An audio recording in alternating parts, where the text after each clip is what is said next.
So, ay wow, may ba ito? Akong nangyibilin doon.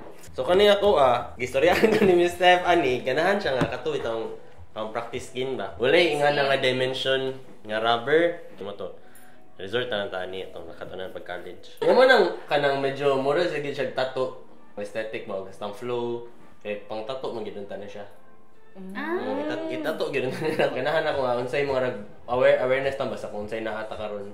For example kaning Trogon kay mo ko rin siya ang kanang ibon adan napata karon sa era ba nga dili pa siya endangered. Nya kani yung mga plants kay naman ni siya sa kwarta. Ang iyang mga kwan kay nag-delete na sa ko.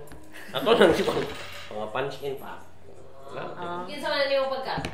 Exacto. Elbow grease. Kanili nakuha na ko ka ng mga karaan ng mga pag-college ba? Mga art supply ng pang-abog na lang.